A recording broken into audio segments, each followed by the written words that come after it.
Welcome back, everyone, to the Deep Dive. Today we've got, well, a fascinating story for you. We're going to be diving into the lives and careers of three absolute titans in cinema: Thelma Schoonmaker, Michael Powell, and Emeric Pressburger. You know, what I think is so interesting about these three is how their paths intertwined. It's a story about brilliant editing, long-lasting partnerships, and even a bit of an unexpected Yeah. romance. It's amazing, right? We're going to unpack all of that. Now, for those of you listening who are film students, pay close attention because this is like a master class in understanding how talent, collaboration, and let's be honest, a bit of luck can shape cinematic history. Definitely. What's fascinating about this particular deep dive is that we're not just looking at individual careers, but how their lives actually crossed paths and influenced each other. It's like this web of inspiration, mentorship, and as you said, a love story that spans decades. Exactly. And to start, let's focus on Thelma Schoonmaker, a true legend in film editing. I mean, her journey to becoming a three-time Oscar winner, it's anything but straightforward. She was born in Algeria, spent some of her childhood in the Caribbean, and even considered a career in diplomacy. I mean, can you imagine Thelma Schoonmaker, the diplomat? It's funny you say that because she was considered too politically liberal by the State Department. And the reason, well, she spoke out against apartheid, and that just wasn't going to fly back then. Wow. So who knows, maybe that rejection was a blessing in disguise for cinema. I think you might be right. It's incredible how these twists of fate can lead us down these unexpected paths. Totally. So Schoonmaker decided to give filmmaking a try, enrolled in a 6-week course at NYU, and boom, she met a young and ambitious Martin Scorsese. Talk about a fateful encounter. That chance meeting back in '67, that was just the beginning of a partnership that would last for decades and lead to some of the most iconic films in history. I've got to ask, though, at that time, she had zero experience in editing. What did Scorsese see in her? It seems like such a huge leap of faith to trust someone completely new to the craft. That's a good question. From what I've read, Scorsese saw her sharp intelligence, her dedication, her willingness to learn. You know, they started out small, working on student films and documentaries. And that's where Schoonmaker really honed her editing skills. And then their first big project together was Woodstock. Talk about a baptism by fire. Yeah. Hundreds of hours of footage capturing the energy of a whole generation. That must have been an incredible editing challenge. Can you imagine trying to shape all that raw footage into a coherent narrative? But Schoonmaker wasn't just technically skilled. She understood the cultural impact of Woodstock. She fought so hard to protect the film's integrity. There's that famous story about her, right? The one where she steals the soundtracks to stop Warner Bros. From cutting the film down. Yes. Schoonmaker knew that Warner Bros. Was worried about the film's length. They wanted to make it more commercially viable. But she felt so strongly that cutting it would just destroy its artistic impact, you know? It would be like betraying the spirit of the entire event. So she took matters into her own hands. She snuck the sound reels right out of the studio and hid them. She hid them, wow. Until the studio agreed to release the full 3-hour cut. That's incredible. It really shows how committed she was to the artistic vision, how fearless she was in challenging the whole studio system. But even after Woodstock, her journey wasn't easy, was it? No, not at all. Back then, Hollywood was ruled by these really old-fashioned union regulations. They made it so hard for women to advance, especially in technical fields like editing. These rules actually prevented Schoonmaker from working with Scorsese on feature films for almost 10 years. 10 years. That must have been so frustrating. It was. But Scorsese never gave up on her. And when they finally got to work together again in 1980 for Raging Bull, Schoonmaker's talent just exploded. Her work on that film is considered revolutionary, and it earned her her very first Academy Award for Best Editing. It solidified her place as one of the most innovative editors in Hollywood. Raging Bull is such a powerful film, visually and emotionally. Can you tell us a bit about the specific editing choices that made such an impact? One of the things that really stands out in Raging Bull is that there are no flashbacks. Schoonmaker and Scorsese made a very deliberate choice to keep the story anchored in the present. They conveyed Jake LaMotta's emotions through this raw immediacy of each scene. And it really works. The audience experiences his descent into paranoia and self-destruction in a way that is so visceral. That makes sense. What about the fight scenes? They're so brutal, yet they're strangely beautiful. How did the editing contribute to that? Schoonmaker's brilliance is on full display there.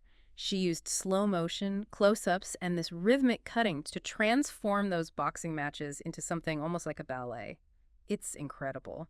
The editing heightens the impact of every blow, emphasizing the physicality and the emotional toll of LaMotta's violence. It really is a masterclass in how editing can elevate a film. It's more than just storytelling, it's an experience. Absolutely. It's not just about technical skill. Schoonmaker truly understood Scorsese's vision. She had this incredible sense of how to bring that vision to life on screen through editing. Their relationship, it was truly symbiotic. That's what made their collaboration so special. You know, it's incredible to think about how those early collaborations really shaped both Schoonmaker and Scorsese's careers. But to really understand the full picture here, there's another partnership we need to explore. You mean Michael Powell and Emeric Pressburger? Exactly. These two are considered absolute giants of British cinema, known for their visually stunning and ambitious films. They were true auteurs working together under the banner of the Archers for almost 2 decades. So how did these two, Powell and Pressburger, even come together? Their background seems so different. Yeah, it's an interesting story. Powell, he was a film buff from a young age. You know, he actually apprenticed with Rex Ingram, a silent film director. That must have had a huge impact on his visual style. Yeah, and Pressburger. Pressburger had a much more turbulent upbringing. He fled Hungary during World War I, and then later he had to escape Germany with the rise of Nazism. He ended up in England as a screenwriter. Wow. Imagine the stories he carried with him. It makes you think, doesn't it?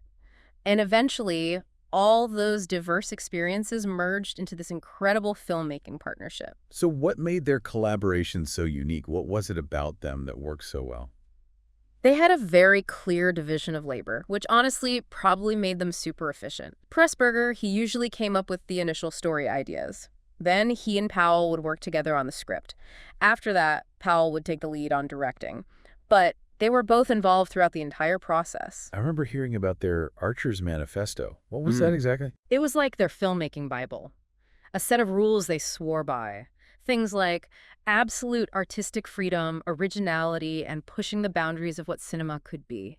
They wanted to make films that were personal but also universal, and they weren't afraid to tackle controversial subjects. They sound like they were fiercely independent, driven by a really strong artistic vision. Absolutely. And their films definitely reflect that. One of the things that Scorsese really admired about their work was their willingness to experiment, especially with visuals and special effects. They were true pioneers. And their films often dealt with these really complex themes, right? Love, loss, the human condition. Yeah, and they weren't afraid to explore those themes in ways that were really unconventional. Take The Life and Death of Colonel Blimp, for example. It came out during World War II, and it tells the story of a British officer and his lifelong friendship with a German officer. That's interesting. It is. It's a really nuanced and empathetic portrayal of, well, the enemy, which was pretty daring for that time. I can definitely see why Scorsese would be drawn to this kind of filmmaking, challenging the audience to think critically, to see the world from different perspectives. What other films would you say exemplify Powell and Pressburger's style? Black Narcissus is one. Visually stunning film. They shot the whole thing on a soundstage in England, but they managed to create this incredibly convincing illusion of the Himalayas where the story takes place. It's all through clever set design and lighting. It really shows their artistry, how they could transport audiences to these different worlds. Exactly. And then there's The Red Shoes. Scorsese has said that it was one of his biggest influences. I can see why. It's a film about obsession, about the sacrifices we make for art. The main character, a ballerina, she's torn between her love for this composer and her dedication to her art. And visually, the film is dazzling, especially the ballet sequences. They're beautiful, but also kind of disturbing. It's a really powerful exploration of the creative process and the dark side of ambition. It sounds like Powell and Pressburger were masters at blending spectacle with substance. They could create these visually arresting films, but they always had something profound to say about the human experience. You put it perfectly, and that's something that clearly resonated with Scorsese. Like Powell and Pressburger, he's not afraid to push boundaries and challenge his audience. And speaking of connections, this brings us to probably the most unexpected twist in this whole story. The connection between Schoonmaker and Powell. Yeah. A love story that blossomed thanks to Scorsese's admiration for Powell's work. It's like something out of a movie itself. You're telling me. So Scorsese, this lifelong fan of Powell and Pressburger, he wants to reintroduce Powell to the world. He felt that Powell wasn't getting the recognition he deserved. Right. So during a trip to London in the late 70s, Scorsese sets up this lunch meeting between Powell and Schoonmaker. Okay, so Scorsese sets up this lunch. Schoonmaker and Powell. What happens next? Well, Powell was quite a bit older than Schoonmaker at the time, but he was, completely smitten. He was charmed by her passion for film, her intelligence, and of course her dedication to her craft. It must have been pretty surreal for Schoonmaker. Having lunch with one of her idols, someone whose work she admired so much. I can only imagine, but they hit it off right away. That's amazing. Oh, and there's this funny story about Powell visiting Schoonmaker's apartment while she was working on Raging Bull. Apparently, she had film reels stored in her bathtub. No way. I guess when you're in the zone, you use whatever space you have. Mm-hmm. But beyond their shared love of film, what else drew them together? I think they both saw something of themselves in each other, a kindred spirit. They understood the power of cinema. They weren't afraid of taking risks. Powell, he had faced a lot of criticism in his career, setbacks too, and I think he saw that same resilience in Schoonmaker. That makes sense. It's a good reminder that even the most celebrated filmmakers go through tough times.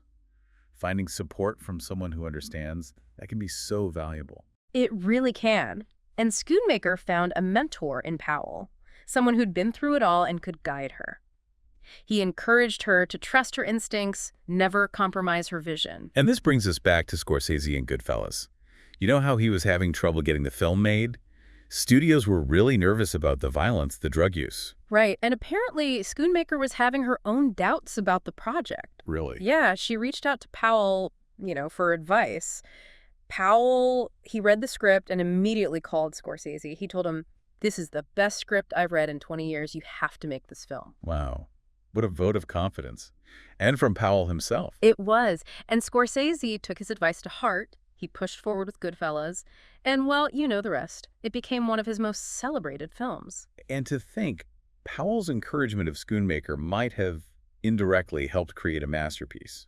It's a shame he passed away before it was released. It is. But, his legacy lives on. Not just in his own films, but in the work of all those he inspired.